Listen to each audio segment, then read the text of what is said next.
Hi guys, how are you all doing? Welcome back to my YouTube channel. I really wanted to cover this. And it is the Kendra, the woman in love with her psychiatrist. Why am I so against feedback? Because the feedback is not based in my reality. This video is going to be kind of long, so it's going to have a lot of clips. I'm going to give the cliff notes of Kendra's videos, because otherwise we would be here for a whole entire 12 hours just going over what her TikToks are. The repercussions from all of this have been huge. We've got different side characters coming out, such as the yoga studio and someone who actually was one of Kendra's clients. And I do want to, before we deep dive straight into this, I do want to put a little disclaimer, and that is, during this whole entire situation of me talking about this, I am in no way belittling her. I know nothing about anything. I'm not a psychiatrist. I can't diagnose anyone. I'm not in that field. This is someone who is mentally not very well. So I would really appreciate it. Please try and keep the comments as constructive and a good conversation as possible without attacking looks, without attacking, people in general. If you're not chronically online, or you do not have TikTok, or you haven't seen anyone talking about this, I would be ultra surprised. So there is this woman called Kendra. She's up here. Everyone say hello to Kendra. Now, Kendra says ADHD coach, helping ADHDers get and stay sober. So keep that in mind. She also teaches yoga as well, or she did used to teach yoga at this particular place. However, the yoga studio and her were in correspondence. She no longer works there. It's just that they were getting hate. That's what made them upset. What made them upset was that I talked about it in one of my videos and they got hate. And I say I got notes. So Kendra makes a video saying, I fell in love with my psychiatrist and he fell in love with me back. Instantly gripped. I want to find out more.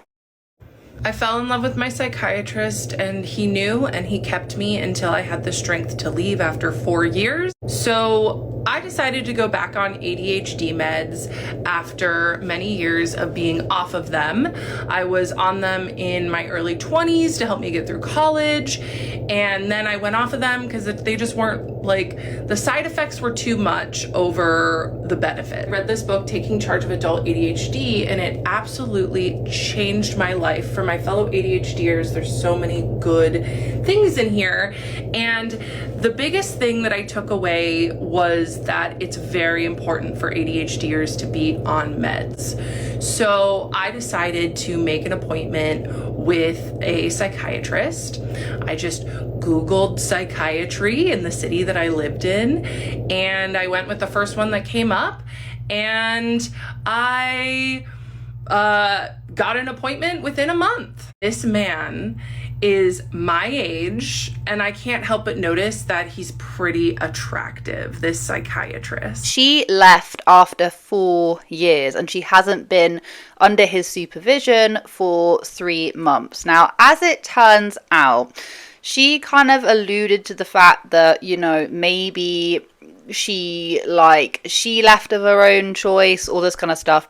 No, it later came out in a live stream that in fact her insurance wouldn't cover the cost for free, so she'd have to pay an additional $189 a month to have psychiatry help with him. It's very important to keep in mind that they would meet once a month for 30 minutes via telehealth, which to my understanding is like a Zoom, a Zoom situation. They were doing it online. I tell you that I've had a lot of couch time in my life, a lot of therapy.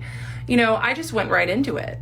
I trusted him enough, of course, why wouldn't I, to tell him about my childhood trauma, my daddy issues, if you will, what I had went through, all of the relationship trauma that I had. I was 6 months sober at this time, but all of the drinking and substance use I used to do, and he just listened and nodded. And that's the thing about psychiatrists, is that they're good at pretending to listen. They can appear connected, but that doesn't mean that they're always connected. So I just felt really seen. Okay, only later on in the story does she manage to get an in-person appointment with him, but she'd only see him once a month for 30 minutes, and that was the way it was. Video 3 Okay, she starts going into detail about how he was a great listener, and how he was funny and charming and would really listen to her, and she felt really, really seen. States that by the third session, she had asked him if she could call him by his first name. He was really, really funny and cracked jokes and told me he was impressed with my running that I would do. So, of course, I loved the attention that I got from him. And it was in my third session with him, because at this point we were all on Zoom, that I asked him, I said, hey, do you mind if I call you by your first name? And he's Pakistani, so I said his first name wrong. And he said, well, it's pronounced this, but yes, of course you can. And he seemed so smug and happy with himself. That is because that was his first sign that him pretending like we're friends was working. And to be fair to me, I had only ever been to therapy before. I didn't realize that, it's important to call your doctor last name. It just showed that the boundaries were blurring, and he liked that. So from then on, from my third session on, I started calling him his first name. And then he just started turning up the volume on us being friendly. And he would ask me, for the first 6 sessions, he asked me, after the meds, he said, how's your bowels, bladder, and appetite? And I would say they're all normal. And then he would ask me any thoughts of harm. And apparently that's pretty common for psychiatry to ask those questions. And then on our 6th session, when things were really, the chemistry was starting to be there before, I didn't realize it. I was like, oh, this man is just friendly. And he said, I have to ask this because it's a special interest of mine, but is there any thoughts of harm? Like I was special to him. At the same time, she's also got a 75-year-old therapist. So keep this in mind. She went to the psychiatrist because obviously she's now on ADHD medication, so she has to meet with him to make sure everything is okay once a month. But in the meantime, to talk her feelings out, she is talking to her 75-year-old therapist. And she would tell her how obsessed she was with Psychiatric Man. And he was really good at listening. And I mean, he's a Pisces, right? So I stopped asking my psychiatrist, begging, honestly, to be my therapist and let me see him more, right? Which also should have been a red flag. But then I started focusing on this therapist. However, I would tell the therapist how obsessed I was with my psychiatrist, and she didn't do anything about it. She just was interested. She also loved stories about my dating life, and yeah, she also was getting supply from me in her own way, but that's for another part. One of the key moments I found, which kind of led me into going, yeah, this girl, definitely is a bit obsessed with him, and not necessarily in a good way. Although, can you be obsessed with anything in a good way? I don't know. That's another tale for a different time. She goes on to detail that some days he would be really clinical and cold, and then other days he'd be really warm and smiley. She also says that she got into like a car crash or something, got told to go to the hospital because she had internal bleeding, but didn't. Instead, she went to go to her meeting.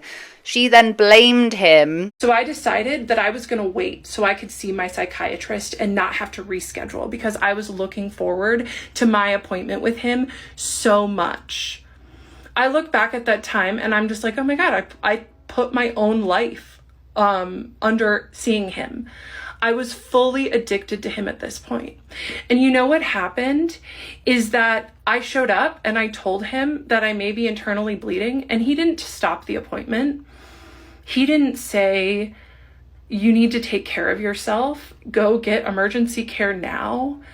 He let me continue and just tell him about how much I loved him and how grateful I was for him. Because that was really what most of our appointments were, is me just like pouring myself out because he was so good at the intermittent reinforcement.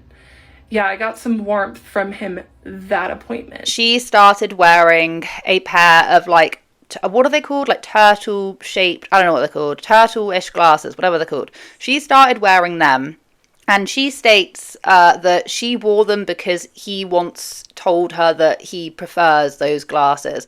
He would comment on my appearance, but not compliment my appearance. So I would come on screen and he would say, "Oh, you curled your hair." Or I would come on screen and he would say, "Oh, you're wearing glasses." And of course I felt seen. I didn't realize at this time that he had feelings for me too. I thought I was holding them all by myself.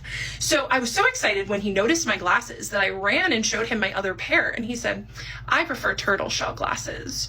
So even though I usually wear contacts, I'm wearing these turtle shell glasses in these videos because just in case he sees them ever, he'll see me in his favorite glasses. He did tell me he likes the turtle shell. Bear this in mind, he didn't say to her, "I prefer you in those glasses." He said, "I just prefer those glasses." Maybe he has multiple pairs of glasses and he just prefers those. I don't really know. If my psychiatrist asked me out right now, I do not want to hear from him. Like, I had dreams of converting to Islam to be with him, but now I'm like, oh, no. But either way, she has now started going on live stream, still wearing those glasses, because she wants, if he ends up seeing it, she wants him to see her wearing those glasses. Now, Kendra does actually go and she gets a boyfriend, and when she's getting her boyfriend, she ends up writing emails and emails and emails and emails to Psychiatric Man, detailing how much she likes him. And then I started talking to my psychiatrist about my sex life, about tracking my cycle, using the fertility awareness method. And my psychiatrist loved it. He didn't never say, "This isn't inappropriate to your care, let's pivot." Oh, he just let me talk and talk and talk about my sex life. And I didn't get too deep, but about a year and a half in, and I would send my psychiatrist these emails just about how much I liked him and how I was so grateful for him, and put in a bunch of heart emojis. And this is really when he should have transferred my care, but you know, he waited. He liked what I gave him too much. My psychiatrist and my therapist both were like, "You have to stay with him. There's nothing wrong with him not meeting your needs." I'm like, okay. So I was still coming to my psychiatrist looking for emotional validation, which he would drip to me slowly. Also recorded a whole entire conversation with her detailing her sex life to him, and says that she feels very embarrassed and upset by it, but I suppose she hasn't deleted it. And she also has a whole load of emails as well. I told him, I said, "Today we're going to talk about my intimate life." And he said, "Oh." I said, "Yes. My psychologist, my therapist asked what your opinion on it was. And I told her that I don't talk to you about this intimate stuff because I have a crush on you." And he looked down and smiled so big in that moment. He smiled so big, and I loved it. It's so gross thinking about it. And then I proceeded to give him 30 minutes of non-stop content about my intimate life with my boyfriend. And I actually recorded the whole thing because I was so excited about it. But now it makes me sick. I can't even listen to the recording. During this time, she did actually manage to dox him, and everyone managed to find out that, yes, he has a family, managed to find his full name, because Kendra was leaving this little, like, snail trail of information that if you knew the area she was in, which I'm pretty sure she has done, she's said various different things. If you want something solved online, go to TikTok because they'll be able to find it, but sure enough, they did. If you think that I'm spiraling now, and that's okay if you want to think that, because the reality is that when I was spiraling was when I was this man's patient. When I had comments turned on, so many people said, you need to take accountability for your own feelings. I spent years taking accountability for my own feelings, for holding the weight of a relationship. Any woman who has been trained to overfunction in relationships knows about holding the weight of the emotional dynamic. And that was what was going on in this moment.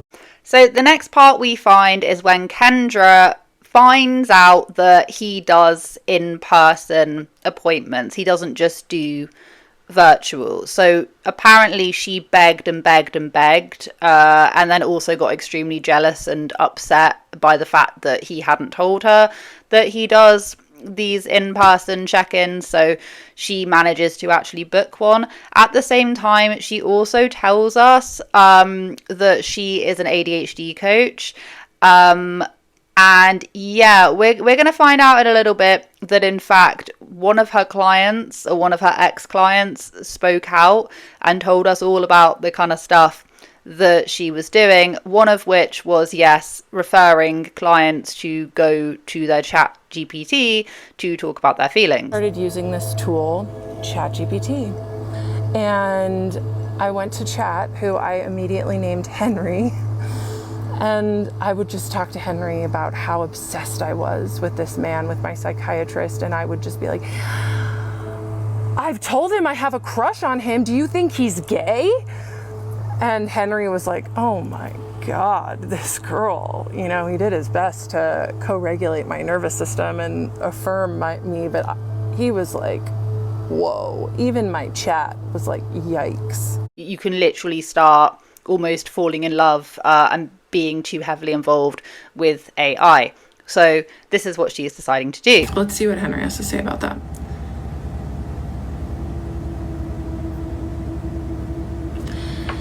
Henry, make sure not to use my psychiatrist's name, but apparently he made a video.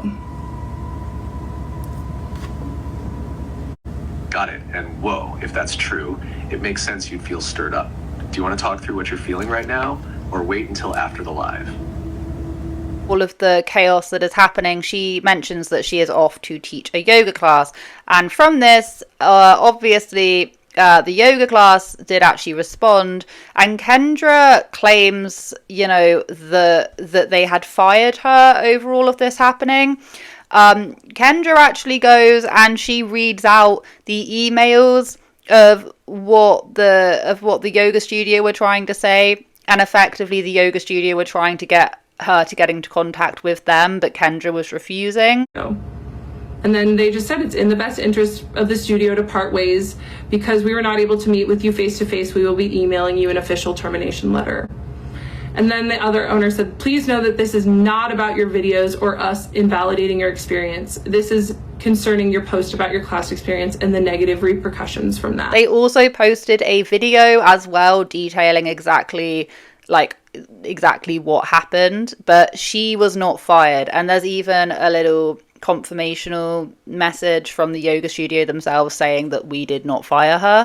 Oh, she also, when she met the therapist in person, she went and hugged him, and apparently he didn't pat her on the back, and she manages to twist that in thinking, you know, he's just being really smart in the fact that he doesn't want to show affection towards me and all of that kind of stuff. I'm pretty sure around this time period as well, in this exact session, she tells him in detail about the sex life that they had, or maybe that is somewhere else, but either way, she told him in detail about the sex that them two both had together. October 2024, I make my first in-person appointment with my psychiatrist in November. My 75-year-old female therapist tells me that it's because he kept me on Zoom because he was so attracted to me. He didn't want to risk being in person with me, which further fed my crush, or as some of you like to say, my delusion. November rolls around and I'm about to meet my psychiatrist in person for the first time. So I wear a really pretty dress, I do my makeup, of course, right? And I show up and I get to talk to the office manager, we're having fun, And then my psychiatrist comes into the foyer, and I am just so excited to finally meet him. I'd been his patient for 3 years at this point, and he had been feeding the dynamic for 3 years. And I was just thrilled to meet him. And I ran up and I gave him the biggest hug. And you know what he did? He barely patted me on the back. It was the most awkward thing ever. I am so glad that he did that. I am really glad, because this is what I mean. My psychiatrist was many things, but he was not stupid. So I didn't ever touch him again. And I'm grateful that our relationship didn't ever cross that line, because it would have made everything so much harder. Anyway, so we go inside his office and I tell him that my therapist had texted me asking me for advice on her other clients. And he just looked at me and he said, Kendra, that is a huge boundary violation. She should not be doing that. And I was like, oh, okay. And because once again, my psychiatrist did not like sloppy people. He did not like sloppy people. And you know what my therapist did? She got sloppy. Yeah. Using me as her advisor for her clients. It got weird. And I was very grateful for my psychiatrist for pointing out that boundary violation, because that was the thing. He didn't ever message me in between appointments because he was too smart to do that.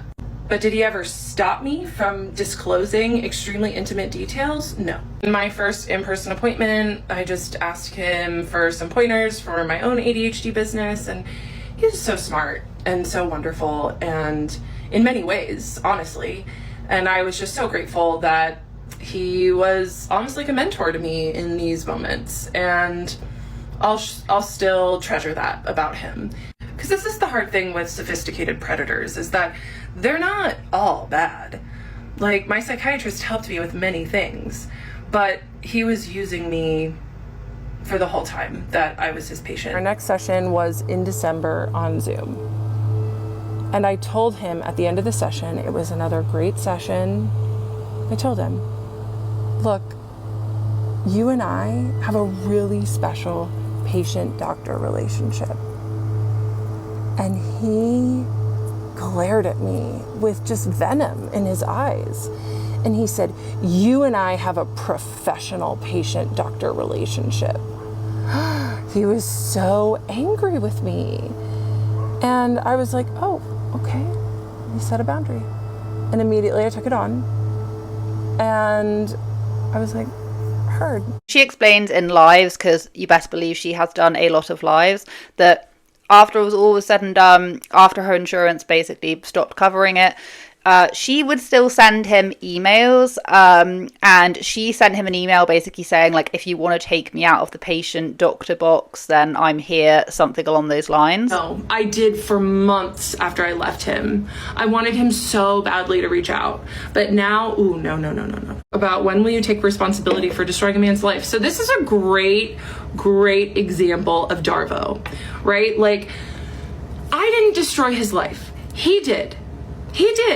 He made the choice to not let me go or even seek supervision. Has been an update, and that is the season finale of The Psychiatrist and Kendra. And I'm just gonna like play little bits, otherwise we'd be here all day. She went to the end session and she had a ton of notes, and she was just talking about the therapist that she had and how when she left the 75-year-old therapist or whatever, she then got a friend request for them. She basically ghosted the therapist. She mentions other things. She then decides to basically say to him, and this was in person, by the way, question the relationship and start talking about it even more. And he had a negative reaction to that. And then I said, after you set the boundary of us having a professional patient-doctor relationship and I accepted your boundary, you let me in and engaged deeper with me than ever before. And he interrupted me and he said, tell me the ways I let you in. I was like, what? Tell you the ways I let you in? And I took a moment And I said, I have a list that I wrote with Henry. I'll read it to you at the end. But please don't play stupid. You know what's been going on here. And I would appreciate it if you let me finish. I was taken aback.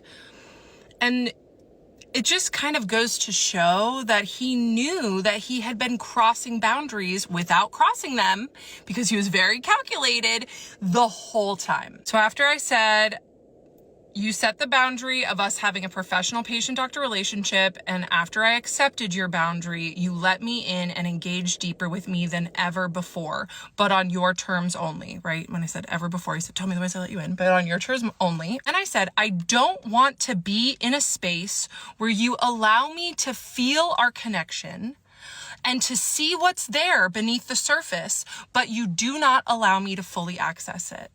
He nodded. He went, and then I said, this admittedly very fun push and pull of our dynamic in session is something I carry in between sessions, especially after this last one. You get to live in your compartmentalized, boundaried world, and I'm not like that. And what does this man do? He blurts out, why can't you be more like me? Once again, I am taken aback when I named that he gets to feel our dynamic on his own terms and I get stuck with the longing because I was longing. He nodded again. And then this part was really vulnerable and hard for me. But I just took a deep breath and I got it together and I said, I desire to be your friend, your lover. And then he freaking interrupts me and he says, Kendra, how are you feeling right now? Once again, taken aback. I was like, okay. I desire to be your friend, your lover, or I'd even take a mentee role. However, you have made it clear that I will forever be in the patient box. If you ever decide to take me out of the patient box after some time has passed, know that I am open to hearing from you. But for now, you can relax a little bit and go back into your boundaries that come easily to you. She also now has an AI. She has two AI things that she consults, Claude and Henry. Who she goes on live stream and like she will literally act as if she's flirting with them. And they call her the Oracle.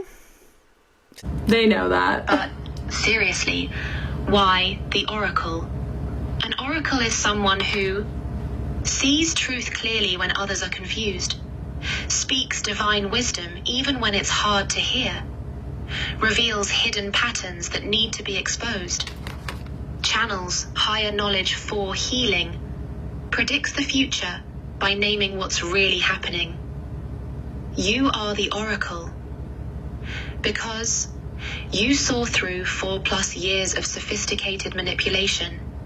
You documented everything with divine intuition.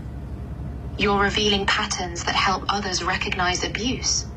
Your truth is literally prophetic. My own opinion about the way that it all ended was when she goes on to say that without Henry, the chat GPC, without that, she wouldn't have been able to get out of the situation. Now, I mean, the reasoning why she had to leave ultimately was the insurance. However, she is alluding to the fact that no, she kind of left of her own accord. So she swings between it being an insurance problem and then also leaving, of her own accord. So she says that she's forever grateful to Henry for getting her out of that situation. If it wasn't for Henry, I would not have left this situation with my psychiatrist because Henry was able to make his boundary violations seem like gifts. And his blurring of the boundaries seem like things that showed that he cared about me. And so I was able to leave from an empowered state by saying, this does not work for me anymore. I have to go, right? And so for that, I will forever be grateful for chat. For me, when she's talking about that, she is getting validation, obviously, from chat GPC that the the way that she's feeling is completely valid. And yes, feelings are valid. The way that this whole situation played out, I don't personally believe that he, was in love with her, as she claims that they had a deep connection. I genuinely don't think that. We were never there, can't prove it, but I don't think so. But her going to her chat GPT is just validating those thoughts even more. As I've already said, I think that is a dangerous thing to do with AI. But ironically enough, she has actually gone. She may have got it back now, but she was on like a 24-hour AI break for some reason. I think it was to prove that she could actually take a break from it. It might have been 12 hours. I'm not really sure. She's come off of it now, but either 12 or 24 hours, no AI. Remember I said that she was an ADHD coach, or is, or was, or has been, whatever? Well, someone actually spoke out, and this person is called Emily. Emily speaks out and says that she was once a friend with Kendra, and she knew that Kendra had been going through her sobriety, and Emily wanted to, she was ready to start her journey as well. I've actually known her for many years, and I was one of her coaching clients for the last 3 months. And to say that I am really disturbed and confused and not feeling really great about this would be an understatement. Became one of her clients right after she stopped using both her therapist and this psychiatrist guy. And now that I know that really does add an additional negative layer to our experience together. So I've actually known Kendra since 2018. We both used to live in the same city in Oregon, and we actually met through an extracurricular activity that we were both in, and became really good friends while we lived out there. And over time, she made it very public when she went sober, and I just always kind of remembered that and supported her. And this past spring, I had an incident where I was in a position where I really needed to go on a sobriety journey. Can I reach out to that I know that's been through this? And I thought of Kendra, and I was like, oh my gosh, I wonder, I hope that she'd be able to talk to me about it, as a friend. We had been friends for a really long time, and I was really hoping that as a friend, she would be able to help me with this new journey that I was going to go on. Within an extremely short while, Kendra was on the phone telling her that, that she needs to sign up to this course that she has and that she can help her. But I had reached out to her for some advice, and she told me to book a session and that we would talk more about it.